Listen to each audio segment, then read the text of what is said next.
Picture this. I'm talking into my computer instead of typing because I happen to be a horrible typist. What I'm picturing is you looking at me and me saying this before you as I'm orating to my computer. Now, what I'm trying to do is figure out how to establish a connection with you so that you understand just how excited I am about this presentation. And no, I don't say that in jest.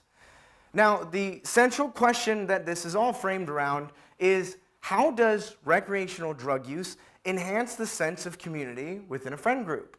A pivotal question, and it's important to me because of my life experiences, but additionally, because I've found only one, yes, that's right, you heard me, I've found only one peer-reviewed article that goes into any depth on the subject. With the number of reports detailing the negative impacts and ramifications of drug use, it's astonishing that I can seemingly only find one peer-reviewed paper that explores the positive facets of recreational drug use. According to the National Survey on Drug Use and Health, in 2021, 61.2 million Americans aged 12 or older use drugs at least once. I also know the metric of those with a DSM diagnosable drug use disorder, but I'm not going to share that metric in this presentation. Instead, we're going to throw on our thinking caps. We're going to pretend. Now, I can deduce, even though I'm not a mathematician, I can still deduce that it is highly unlikely that even half of those 61.2 million users have a DSM diagnosable drug use disorder. But for this presentation, we will pretend. So that leaves us with the question, what about those other 30.6 million users? Because that's a lot of people to be using illicit drugs. Unfortunately, peer-reviewed literature, it doesn't reflect those numbers. And instead, recreational drug use is demonized, and it's often only highlighted when the adverse effects are looked at. I'm going to change that. You know how some people complain about their childhood when they're telling stories? I'm not going to do that, but I am going to share some experiences that highlight in detail just how strange my upbringing was. As I was growing up, until I started sneaking rap CDs in high school, I was only allowed to listen to two types of music: country and classical. I didn't even understand the parameters back then. Like, why these two? It made no sense. And to be fair, a lot of stuff in my childhood didn't make any sense, especially when I look at it in retrospect. With that in mind, let me lay out this next scenario for you. It's St. Paddy's Day. My brother and I are I'm 12, he's 11, and my father decides to pour us a shot of Guinness. It's our first real introduction to alcohol. And my brother, who finishes his shot first, excitedly asks for another one. The reaction from my mother and the look on her face was almost as if my brother had asked her to freebase fentanyl. She lost it. You're gonna get addicted. You'll be drunk. Her reasoning and logic, it didn't make sense to us even back then. But picture a young Dick. This is all I knew growing up. I had no freedom.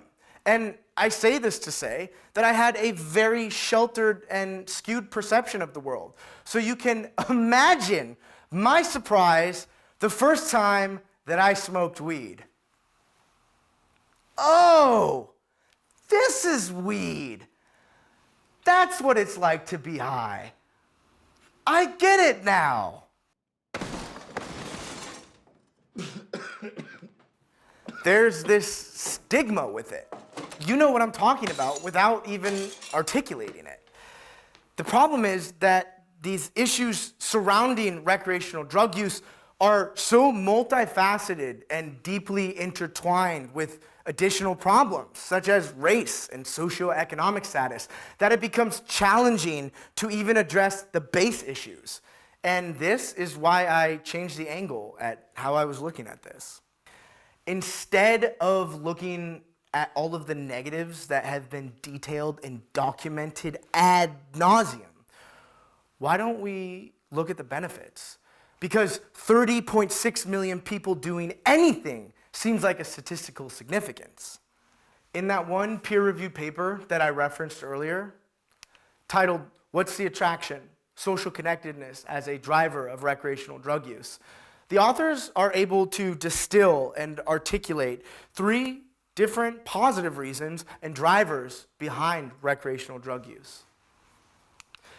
The first is freedom from stress and social inhibition.